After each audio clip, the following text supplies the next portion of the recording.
सुषमा स्वराज मेरी प्रेरणा है और उन्हीं के संस्कारों का अंश हूँ मैं। उनका आशीर्वाद मुझ पे ज़रूर बरस रहा है और मैं जानती हूँ जहाँ भी होंगी शायद मेरी बलाइयाँ ले रही होंगी। Thank you very much. कृतज्ञता ज्ञापित करती हूँ।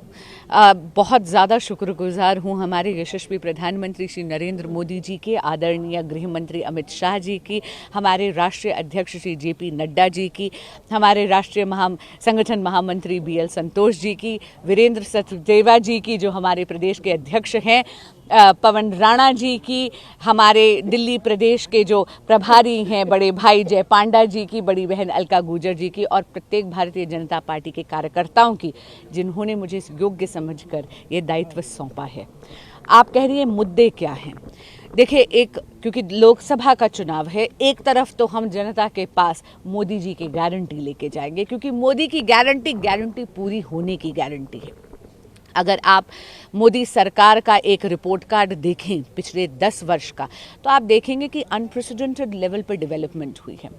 एक चरमराती सी अर्थव्यवस्था हमें 2014 में कांग्रेस ने सौंपी थी, जहां पे भारत की इकोनॉमी 11वें नंबर पे थी।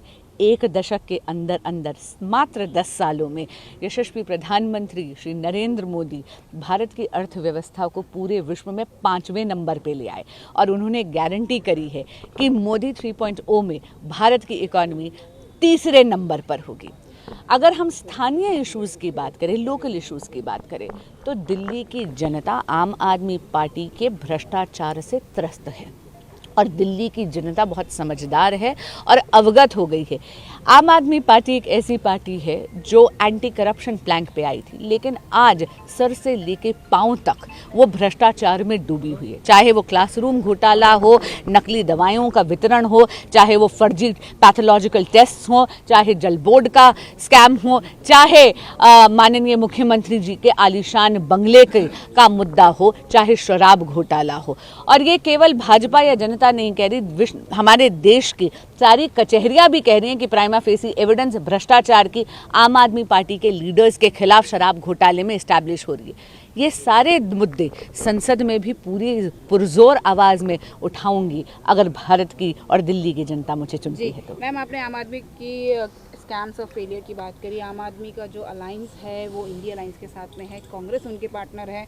ऑल्दो एक टाइम था जब वो एक दूसरे के अगेंस्ट थे, एक दूसरे को जो है फॉल लैंग्वेज यूज़ करते थे अगेंस्ट एक दूसरे के।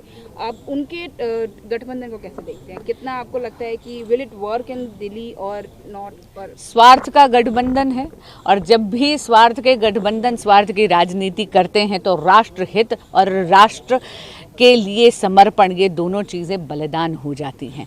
आप ये देखिए कि जब महिलाओं के खिलाफ अत्याचार का मुद्दा था, चाहे वो संदेश खाली में माताओं और बहनों के साथ जो दुष्कर्म हो रहे हैं उनका मुद्दा था, या दिल्ली में खुद आम आदमी पार्टी के एक लीडर पे इतना संगीन आरोप लगा है एक माइनर के साथ छेड़खानी करने का। आम आदमी पार्टी के और कांग्रेस के दोनों के नेता जो हैं वो चुप्पी साधे हैं क्योंकि स्वार्थ की राजनीति है। इसी तरह जब DMK ने सनातन संस्कृति पे अभद्र टिप्पणी करी थी, इंडिया गठबंधन के सभी सदस्य चुप्पी साधे थे। तो मैंने कहा ना, जब भी स्वार्थ की राजनीति होती है तो आप राष्ट्र हित को बलिदान चढ़ा देते हैं। ऐसे स्वार्थ के गठबंधन बहुत देर टिकते नहीं है, जर्जर कर भुरभुरा जाते हैं।